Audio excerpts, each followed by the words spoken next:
Hello, friends, family, and fellow sojourners.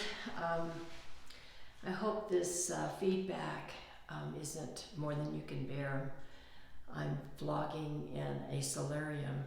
I just need to be around warmth and sunshine. But I wanted to share a story with you that is near and dear to my heart. And it had to do with a trip that we took on our way to San Diego to visit with our Marine grandson and his wife. And we decided to fly into Las Vegas because it was cheaper. And we'd been given wrong information about how far it was to drive to San Diego. Turned out to be a full day's drive going to and from, so it was wasted time. I wish we just bit the bullet and flown straight to San Diego, but that wasn't in God's plan. And the reason being, on our way there, I began reading a book, which I've been known to do back in the old days before there were books on tape. I would read a novel to the family, especially when we were going through what I call God-forsaken country, nothing to see, just more and more sagebrush, this kind of thing. But I was reading this book. It was called The Harbinger, and that book had been given to me by a friend for my birthday. And I thought, well, this is a good time to crack the book. Well, The Harbinger was written by James Caan. No, it's not James. Anyway, Caan, C-A-H-N, is a Jewish man that wrote the book. It's a loosely, it's a novel based on actual facts, but the book is fictional, but he tied it together beautifully.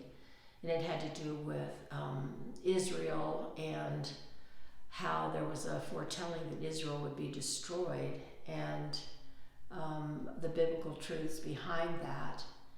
And there was a correlation that he gave about 9/11.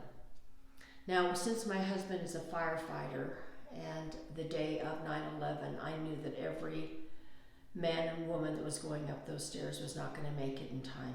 I had had a dream about 9/11 that was absolutely terrifying, and I didn't realize, because I was in the dream on the inside looking out, and it wasn't until they had a documentary a week after the towers fell that I realized that the dream was on the inside of one of those buildings.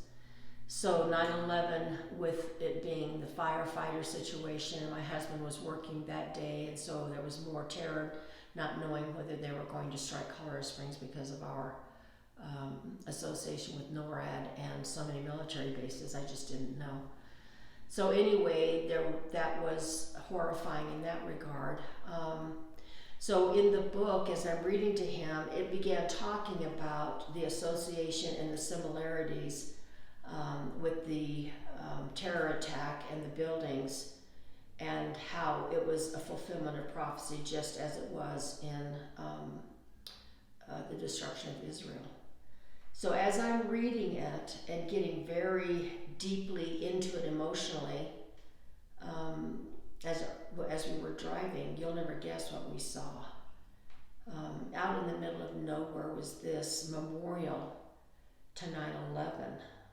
Now, this was a few years ago that we went, and we just gave tribute to the 9/11 attack it was the 20th anniversary of the attack last year.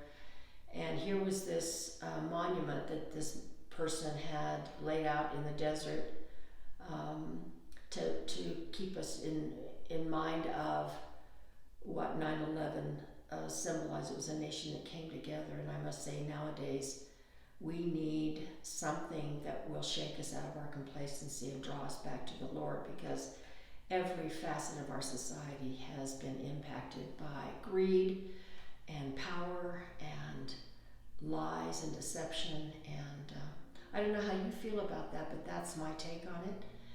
And as I continue to read to him, going to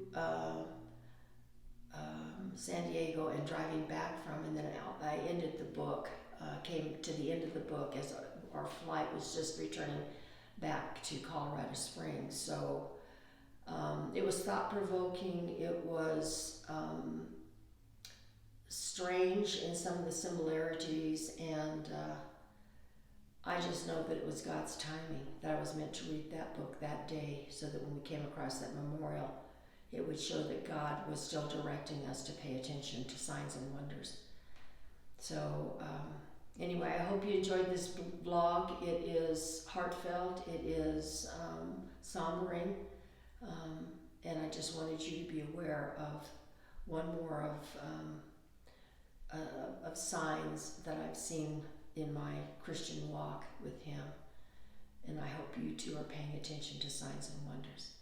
So God bless you, my friends. Take care now. Bye-bye.